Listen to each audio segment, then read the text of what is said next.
अल्लाहुम्मा रब्बना अलहिमना रुश्दना व अइज़ना मिन शुरूरि अनफुसिना। अल्लाहुम्मा अरिनल हक़्क़ हक़्क़न वरज़ुक़ना इत्तिबाअह व अरिनल बातिला बातिलन वरज़ुक़ना इज्तिनाबह। अल्लाहुम्मा इरहमना बिल क़ुरआनिल अज़ीम वजअलहु लना इमामन व हुदन व रहमह। अल्लाहुम्मा ज़क्किरना मिन्हु मा नसीना वअल्लिमना मिन्हु मा जहिलना वरज़ुक़ना तिलावतहु आनाअल लैला व अतराफ़न नहार वजअलहु लना हुज्जतन या रब्बल आलमीन। आमीन। रब्बि इश्रह ली सदरी व यस्सिर ली अमरी वहलुल उक़दतम मिन लिसानी यफ़क़हू क़ौली। रब्बी ज़िदनी इल्मा। अऊज़ु बिल्लाहि मिनश शैतानिर रजीम। बिस्मिल्लाहिर रहमानिर रहीम। अस्सलामु अलैकुम व रहमतुल्लाहि व बरकातुहू। आज के सबक में हम सुकून के बारे में पढ़ेंगे। सुकून यानी सुकून का कायदा। तो सुकून का लग़वी माना ठहरने के हैं। क्या माना है? ठहरने के। और सुकून का इस्तिलाही माना हरकत का ना होना। ठीक है, हरकत का ना होना। ये लफ्ज़ हम आम तौर पर अपनी गुफ्तगू में भी इस्तेमाल करते हैं कि सुकून इख्तियार करो, सुकून से बैठो, कोई काम नहीं करो या इधर नहीं जाओ उधर नहीं जाओ। अक्सर हम बच्चों को तलकीन कर रहे होते हैं ना कि सुकून से बैठो।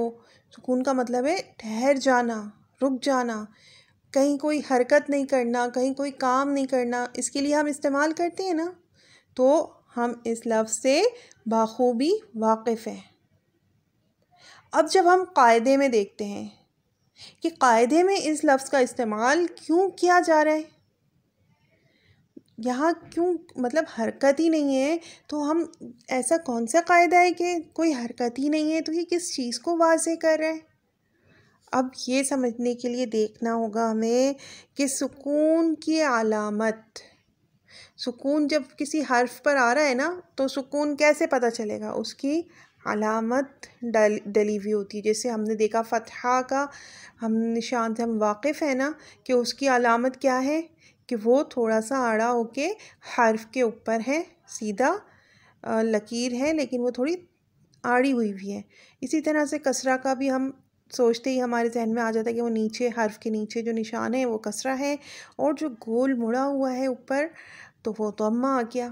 अब सुकून की अलामत क्या है?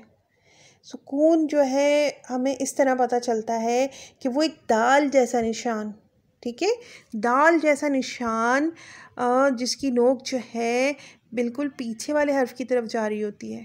ठीक है, बैक साइड पर पीछे की तरफ जा रही होती है। एक दाल जैसा निशान है और एक जो है इसी की ही दूसरी शक्ल जो है उसकी जो नोक है वो ऊपर की जानिब है। ठीक है, तो ये जो है सुकून की अलामत होती हैं और इसको कहा जाता है जज़म। ठीक है, इस अलामत को जज़म कहा जाता है। जैसे हमें ज़बर की अलामत का हमें पता है, ऊपर जो निशान है वो ज़बर है, फ़तहा है, गोल मुड़ा हुआ है तो दम्मा है, पेश है, नीचे है तो ज़ेर है, कसरा है। ठीक है ना, हमें ये पता है।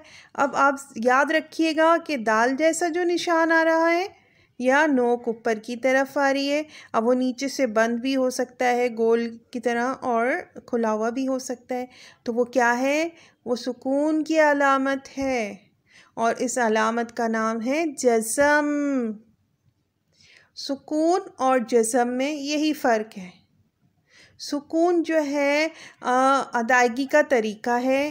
ठीक है, रुक जाना है, ठहरना है, कोई अलामत नहीं, कोई हरकत नहीं है उसकी, तो इस चीज़ को सुकून कहा जाएगा। और जो उसको ज़ाहिर कर रहा है, सुकून को जो ज़ाहिर कर रहा है ना कि यहाँ सुकून है, जो अलामत है उसको जज़म कहा जाता है। ठीक है, तो जिस्म और सुकून को समझ चुके हैं आप। अच्छा, अब जिस हर्फ के ऊपर सुकून आए, जिस हर्फ के ऊपर जिस्म आए, जिस्म आने की सूरत में उस हर्फ को साकिन कहा जाता है। ठीक है, जिस्म वाले हर्फ को साकिन कहा जाता है।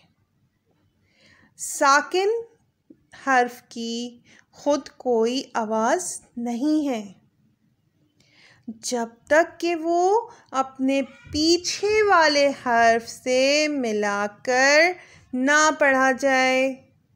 ठीक है, जज़म वाला जो हर्फ है वो साकिन है और साकिन हर्फ को पीछे वाले हर्फ के साथ मिलाकर पढ़ा जाता है।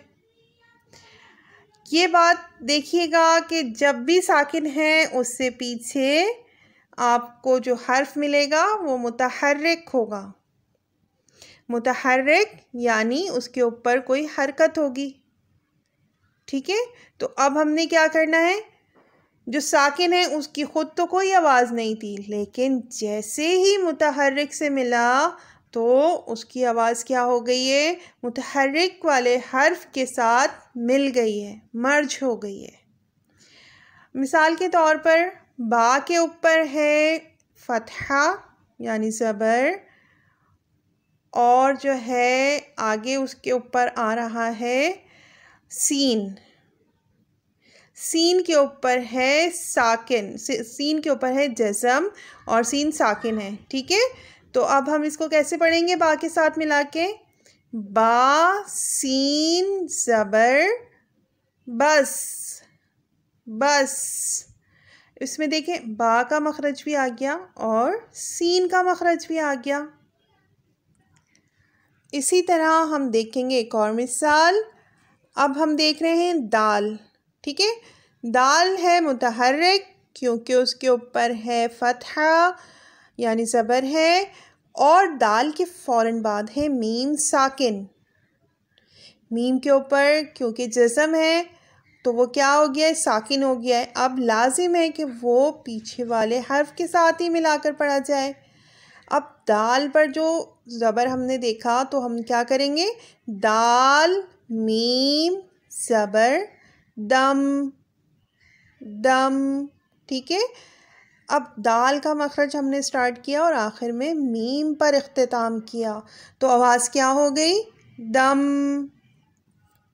अब हम ये देखेंगे कि सुकून की दो इक़साम हैं।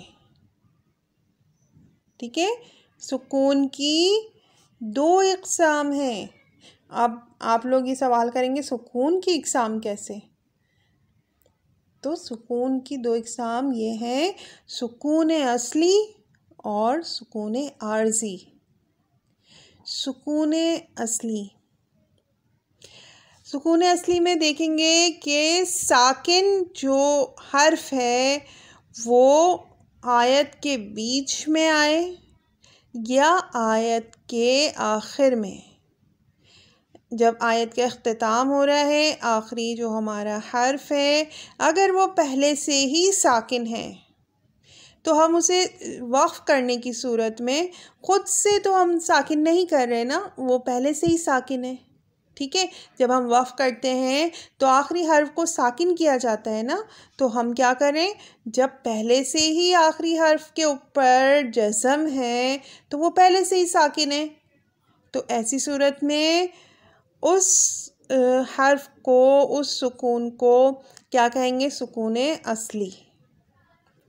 अब दूसरी जो किस्म है सुकून आर्ज़ी, उसमें वाज़े हो रहा है कि कुछ देर के लिए, आर्ज़ी तौर पर कुछ देर के लिए हम अगर आयत पढ़ रहे हैं, ठीक है, और हम पूरी सांस नहीं कर पा रहे तो हम क्या करते हैं कि हम बीच में वक्फ़ करते हैं। ठीक है ना, हम वक्फ़ करते हैं, फिर हम अपना सांस पूरा करते हैं और फिर उस हर्फ को, उस लफ्ज़ को दोबारा से अदा करते हुए वस्ल की सूरत में आयत कंप्लीट कर जाते हैं। अब जब हमने वक्फ़ किया जिस हर्फ आखिर के ऊपर जज़म नहीं था, वो साकिन नहीं था, लेकिन हमें क्या करना था, हमें तो सांस लेना था, हमें वक़्फ़ करना था, तो हम उसको क्या करेंगे, ख़ुद से साकिन करेंगे। ठीक है ना, ख़ुद से साकिन किया, सांस ले लिया, सुकून में आ गए। अब हमने क्या करना है, आयत को आगे वस्ल की सूरत में मिलाकर पढ़ते हुए चले जाना है। तो वो क्या हुआ, थोड़ी देर के लिए साकिन हुआ था, लेकिन जब हमने दोबारा से शुरू किया तो जो उसकी हरकत थी हमने उसको पूरा अदा करते हुए आगे पढ़ते हुए चले गए। समझ आई कि ये है सुकून आर्ज़ी। अच्छा, अब हम दूसरी जगह देखते हैं। जब आयत मुकम्मल हो रही है, आखिर में हरकत है, आखिर में हम देखते हैं ज़बर ज़ेर पेश भी आता है और जो है तनवीन भी आ सकती है, कुछ भी आ सकता है ना। तो हमने जब वक़्फ़ करना है तो क्या करना है, आखिर वाले हर्फ को साकिन करना है, ख़ुद से साकिन करना है, तो वो भी सुकून आर्ज़ी में शामिल होगा। याद रखने की बात यह है कि जब हम जज़म की अदायगी करते हैं, जब हम पीछे वाले हर्फ के साथ मिलाकर हुरूफ़ तहज्जी में से कोई भी हर्फ अदा करते हैं, तो ख़याल रखते हैं कि झटका ना लगे सिवाय एक हर्फ के, और वो हर्फ है हमज़ा। जब हमज़ा साकिन किसी से मिलाया जाता है तो उसको झटका लगा कर अदा किया जाता है।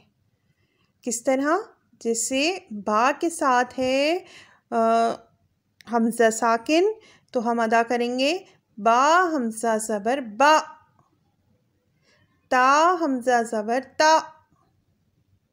इस तरह से एक वाज़े झटका पता चलना चाहिए, और ये कायदा सिर्फ हमज़ा साकिन के लिए है।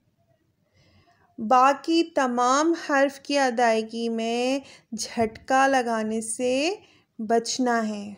ठीक है, इस चीज़ का ख़याल रखते हुए जज़म की अदायगी करनी है। जज़ाकुमुल्लाहु खैरन कसीरा व अहसनुद दुनिया वल आखिरा। बारकल्लाहु ली व लकुम फ़िल क़ुरआनिल अज़ीम व नफ़अनी व इय्याकुम बिल आयाति व ज़िक्रिल हकीम। सुब्हानकल्लाहुम्मा व बिहम्दिका अशहदु अन ला इलाहा इल्ला अंता अस्तग़फ़िरुका व अतूबु इलैक।